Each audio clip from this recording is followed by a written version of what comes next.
আমি আজকে আপনাদেরকে খুব সহজে একটি কাবাব বানানোর রেসিপি দেখাচ্ছি। এটা ঠিক টিকিয়া কাবাবও না, তবে ছোলার ডাল আমি অবশ্যই ইউজ করেছি। ছোলার ডালটা আমি সিদ্ধ করে ইউজ করিনি, এখানে আমি ছোলার ডালটাকে কাঁচাটাকে ব্লেন্ড করে নিয়েছি। আমি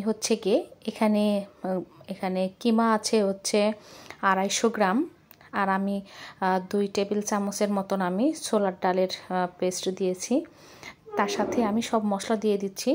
এখানে বাটা মশলা দিয়েছি, এলাচ, দারচিনি, গোলমরিচ, লবঙ্গ সবগুলোর বাটা, রসুন বাটা, আদা বাটা, পেঁয়াজ বাটা।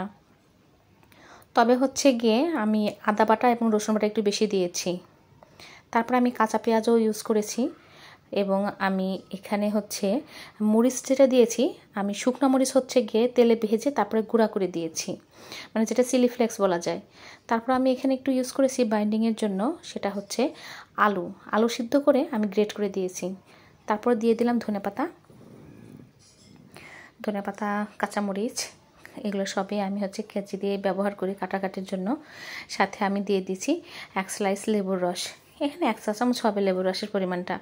আর লবণ দিয়ে দিচ্ছি, বিট নুন, সাধারণ নুন, মানে লবণটা আপনি স্বাদ মতো দিবেন, তবে বিট নুনটা দিলে আপনার স্বাদটা অনেক গুণ বেড়ে যায়।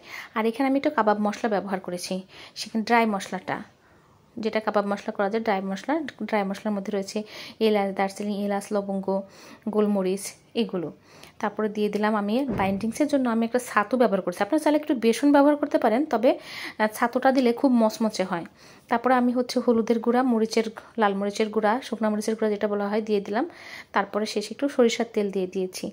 আর তারপর সব কিছু মিলাই একসঙ্গে ভালো করে মাখাবো। এখানে সরিষার তেল দিলে কি হবে, এটা বেশ ময়শ্চারাইজারটা ঠিক থাকবে, মানে ড্রাই হবে না।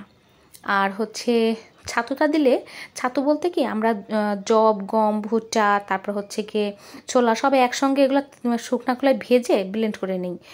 আর দেখলেন তো কি সুন্দর, আমার হাতে লেগে থাকলো না। তেলটা দেওয়ার কারণে হাতে আর লেগে থাকবে না, বেশ সুন্দর একটা সফটনেস কাজ করবে।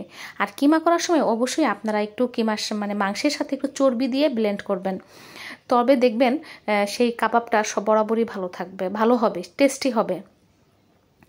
আর কাবাব বানানোর আগে হাতে একটু ঘি মাখিয়ে নেবেন, 2 হাতে একটু ঘি মাখিয়ে নিয়ে তারপর শেপটা দিবেন। এতে হবে কি, যখন ভাজবেন ফ্লেভারটা ভীষণ স্ট্রং হবে, ফ্লেভারটা খুব ভালো লাগবে।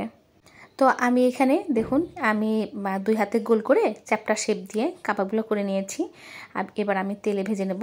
এটা গিয়ে লো হিটে ভাজতে হবে, লো হিটে ভাজলে কি হবে, কাবাবগুলো মচমচে হবে, ভিতর থেকে সবগুলোই 100% কুক হবে। আর কাবাবগুলো আপনি আগে করে রাখতে পারেন, এই কাবাবগুলো করে আপনি ডিপ ফ্রিজে সংরক্ষণ করতে পারবেন। অনেক দিন সংরক্ষণ করে আপনি যখন চাইবেন তখনই ভেজে খেতে পারবেন। আর কাবাব পরিবেশনের সময় আমি এইভাবে পেঁয়াজটা কেটে দিই, সাথে কাঁচামরিচ দিই, শসা দিই, লেবু দিই, সস দিই, খেতে ভীষণ মজা লাগে, আলহামদুলিল্লাহ।